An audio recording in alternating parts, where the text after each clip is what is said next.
Hello everybody and welcome back to a brand new video. We just hit 38.9k subs. We're almost to 39k. So make sure you guys like this video down below and subscribe to the channel. Get me to 39k. Let's get to 40k. Hopefully by election day we can hit 50k, but that's enough self-promotion for now.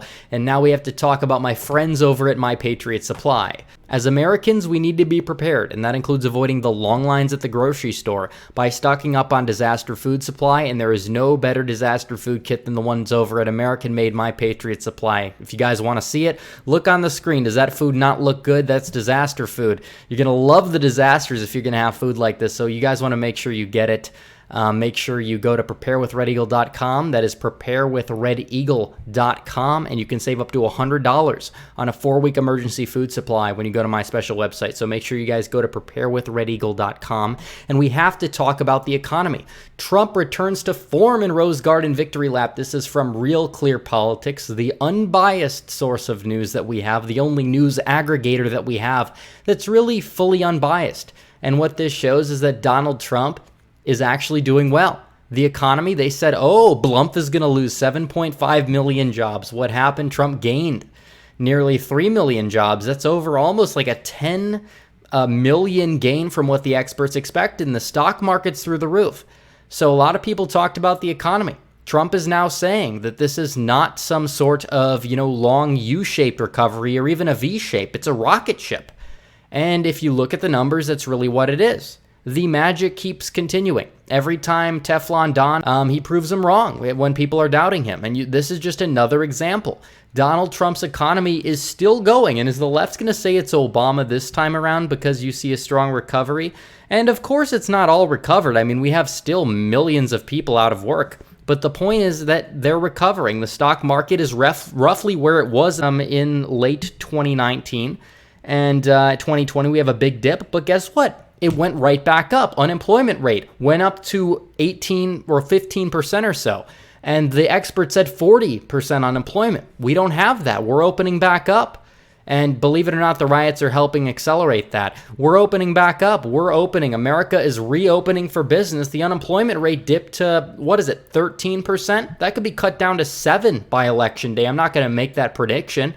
But the bottom line is the economy is improving. And Donald Trump is at the front and center. People were blaming him. The left was blaming him. Now states are finally reopening. You see an economic boom. That's a good thing. That's going to help him in terms of re-election. If you have a strong economy coupled with the fact that America was led through this trauma and we're able to come out of it strong, Donald Trump is going to be in a fairly good shape in November going up against Joe Biden, somebody who has been a career politician, has gotten nothing done in 40 years or so, and he's the one that's going to sit there and complain and talk about how 15% of Americans are pure garbage. That's not exactly how you win elections. It doesn't matter what percentage he's saying. In fact, he's saying 10 to 15% of Americans are garbage, so he still has enough voter base potential. The bottom line is when the politicians and the elite, doesn't matter what party they're in, talk like this, they're calling you garbage. Joe Biden's going to call Americans garbage while he's out there not condemning riots, virtue signaling throughout this nonsense when it's really his fault for a lot of the drama that takes place in current society. Him and Obama together, especially when it comes to race riots and things like that. But Biden's going to have the audacity to criticize Trump on certain issues that he's responsible for. Donald Trump continues trumpeting, no pun intended, the good economy. And it's really working. If you look at this article here, the economy, we added 2.5 million jobs. And Trump is bragging. He rightfully has the right to brag because that's what happened. We come out of this global pandemic. Donald Trump goes out there, and apparently what happens overnight when we're supposed to lose and continue to plummet, we see a little boom. So apparently people were talking about the economic fall and rise again could not happen in a V-shape. Donald Trump has proved them wrong. And I'm not going to sit here and claim that I'm some sort of economic expert, but the bottom line is the metrics look good. The metrics are going to look good to the average person. Come November, when everything's going to be opened up again, we might see a second wave of this. It's probably going to come in the wintertime. And it doesn't really matter who's president then. And if Biden somehow squeaks out a victory, his approval rating is going to be tanking because the economy will be in big trouble then if there is really a big second wave. But other experts are saying that we already had the second wave and we had a first wave and nobody really knew that we had it or something like that. There's all this data that's being floated around. There's all these potential cures that are being floated around. It just, all the elites are just taking their garbage, they're rolling it up into a big ball of garbage, and they're trying to put it on the screens of the American people. They're trying to make people feel scared, but at the end of the day, Donald Trump continues to win. It seems like no matter what, he's not getting derailed. No matter what, oh, you have this big crisis happen. You have all these people dead. Doesn't matter. The economy's still going strong despite the fact that all these governors were extending their orders long past their due. And some are still having it. And obviously, we're going to see more jobs added. But the fact that you have growth now is good.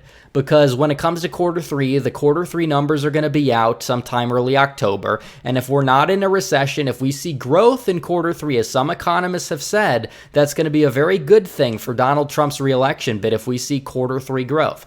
So the economy is looking fairly good for the president. And you talk about where exactly this is going to matter and where will the economy still struggle. If the economy is still going to be struggling in the Rust Belt states where you have governors like Tom Wolf and Gretchen Whitmer and to a lesser extent Tony Evers trying to keep the public contained and trying to keep everything shut down, then it's going to have a clear implication that there will be some blame placed on them. And no matter what their approval ratings stand right now, if the economy is struggling in the Midwest, they're really to blame, because if you're going to see the economy booming in places like Texas, if you're going to see the economy booming in places like Florida, come election day, those have Republican governors. The public's going to look at that. The public's going to understand that a lot of these deaths happened mainly because of nursing homes and people that were sent to nursing homes because of Democrat governors. So it's just crazy. Donald Trump is in good shape for 2020. He's in good shape with this good economy, and it just keeps getting better.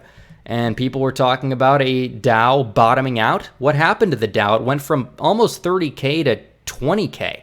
In fact, I think it went below 20K. It was at like 19K at its bottom. And eventually, at the end of February, start of March, it just started to boom. Even with the job loss numbers, we're still seeing Dow recovering 70% of its losses back. I mean, it's clear, and people are going to say, oh, that's my stocks, my bailouts, which I don't support all the bailouts, by the way. I actually prefer the bailouts of small businesses, which Donald Trump did, and it really doesn't get a whole lot of coverage, by the way. But the bailouts still for the stock market help to a certain degree because people aren't losing their 401ks. Again, 60% of Americans or so have stocks in one way or another. So it's just very clear, and it's very clear that the economy is looking good. It's looking good for Trump, and Democrats are going to be a little worried. They're going to try to downplay it. They're going to try to twist the facts a little bit. It's not going to matter. But at this time, you can't say, oh, it's Obama's economy. Look, it's Obama did it all, because it doesn't work. You have an economic downturn under Trump that wasn't Trump's responsibility because the whole world markets are crashing due to what's going on with the virus. However, Donald Trump is the president and he is taking the economy back. That's going to help maybe expand the base just a little bit. Even if it's among suburban voters that were reluctant to get on board, they're going to come back on because the economy will be looking good. And that's what the news cycle is. It's very crazy. After you have all this rioting going on, you see an economic boom overnight. It's like, why is this exactly happening now? And I know it's just what the elites do. They pull the strings behind the scenes and they make it happen. And if anybody calls them out on it, they're going to label you as some bad names for it. They're going to call you a conspiracy theorist, but it's the case and it's the way it is. So you see exactly what they're doing. It's the cabal. What they're doing is they're trying to enable certain events to happen. They took one death of one man and they put it out there front and center. And they made it seem like it was the worst event that took place on Earth. These things happen every day. There's been, in fact, dozens of murders across the nation, actually hundreds since what happened. And what happened was bad, but what's happened since then is even worse. And it's going to hurt the Democrats long run. I've criticized Donald Trump from time to time. I thought his riot response was pretty weak at first, and he's getting a little bit tougher, which is good. I'd prefer him to stop listening to Jared Kushner on a lot of things, but it's all right. Donald Trump is doing a fairly good job overall. In fact, if the economy's fairly strong, which is what it seems to be right now, he's in a fairly good shape for re-election, and in fact, it's just going to help him. If you talk about the keys, the Lichtman's keys to re-election, Donald Trump, you could have said he lost some of the short-term or long-term economic keys because of this. I think he's going to get a couple of them back because you see some sort of evidence for an economic recovery. We've already hit rock bottom. Let's go forward. And, he's resuming, I think, some sort of in-person campaigning. We're going to have the NFL coming back, the NBA coming back, the NHL. I don't know if they're going to have fans in those sports leagues, but you're going to see sort of a little bit of a return to normal. And for the people at home, I still encourage you to take precaution, still wash your hands, still use hand sanitizer, things like that, because we don't really know what's going on with this. But anyways, guys, thanks for watching this video. Please like this video down below, comment down below, and subscribe to the channel. Hit the bell for notifications so you never miss another video. Follow me on social media, join the Discord and subreddit, donate to the Patreon or subscribe. Star links in description. As always, guys, thanks for watching. Red Eagle, out.